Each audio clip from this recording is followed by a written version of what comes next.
Good morning, everyone. Ang ating title today sa ating devotion ay Denying Yourself and Carrying your Cross. Pakibuksan ninyo po ang inyong Biblia sa Matthew chapter 16, verse 24, KJV. Then said Jesus unto the disciple, If any man will come after me, let him deny himself, and take up his cross, and follow me.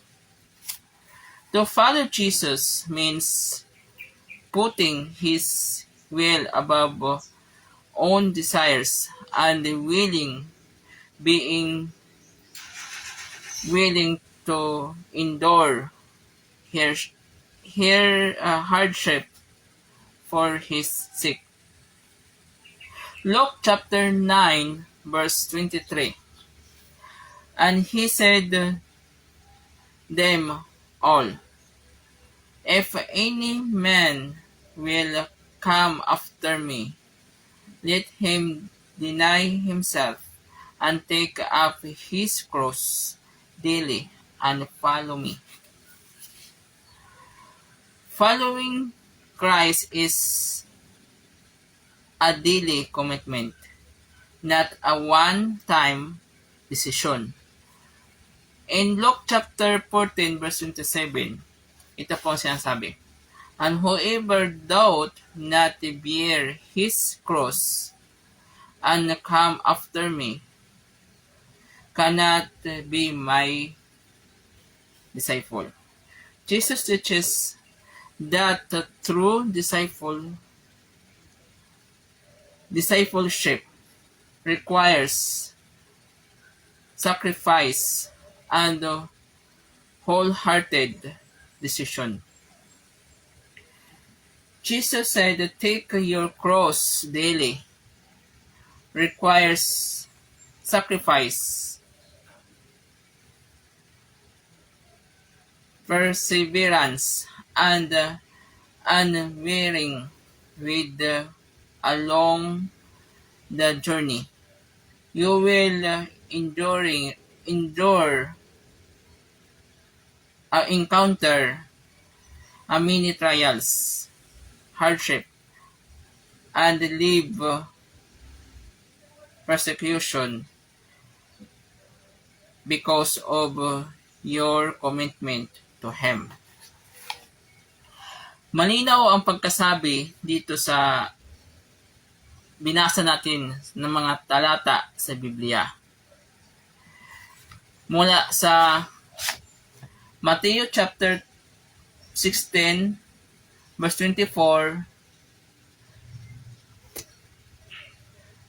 Luke chapter 9 verse 23, at Luke chapter 14 verse 27.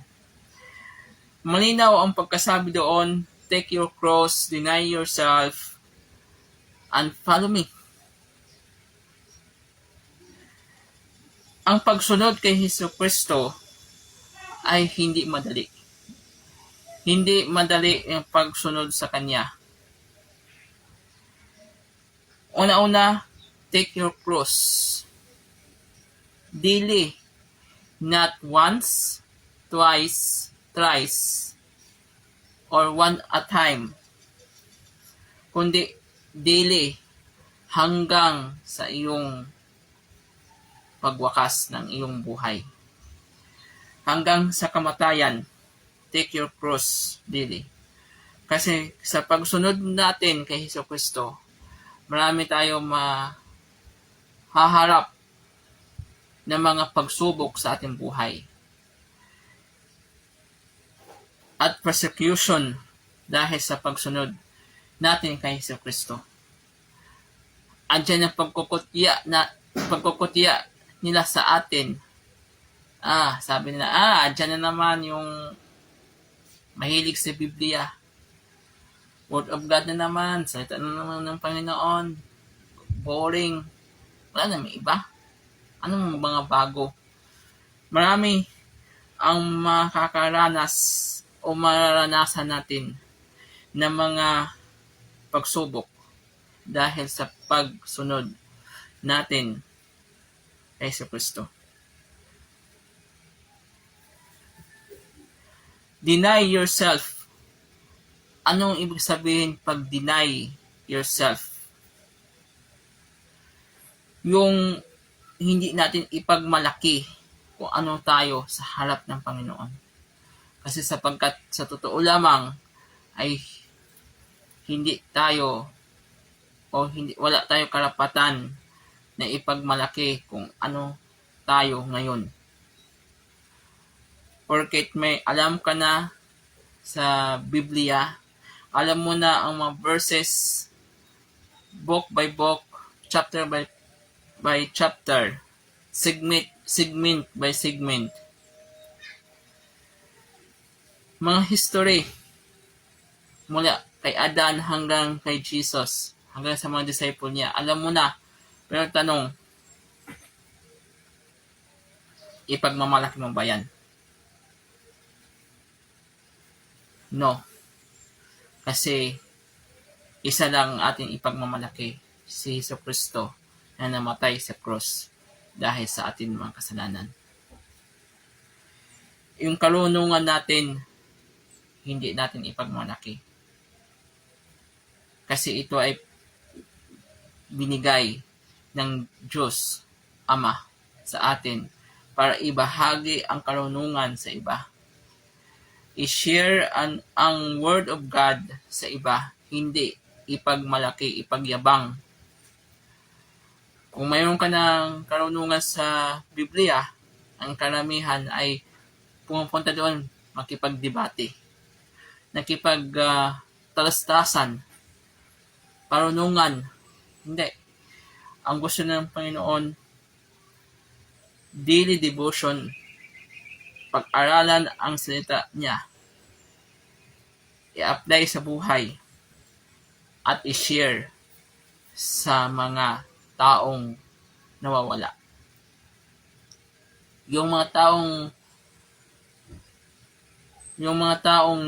nawawala sa feeling ng Diyos, na tinatawag na unbeliever in Christ. Save souls, iligtas ang mga kaluluwa, or i-invite yung mga nawawalang kaluluwa. Kasi sapagkat ito ay kaligtasan, usapang kaligtasan ng kaluluwa. Yung mga taong nawawala, hindi nawawala sa sarili ha. Yung mga taong nawawala sa buhay, pariwara sa buhay, iligtas natin sapagkat tayo, yung mga believer, ay may alam sa salita ng Panginoon. I-share sa kanila, mabahagian sila ng awa, kapatawaran, at tanggapin si Hesus Kristo bilang tagapagligtas at Panginoon nila. Na siya ang namatay sa cross ng Kalbaryo. Binuwis niya ang buhay niya para sa ating lahat.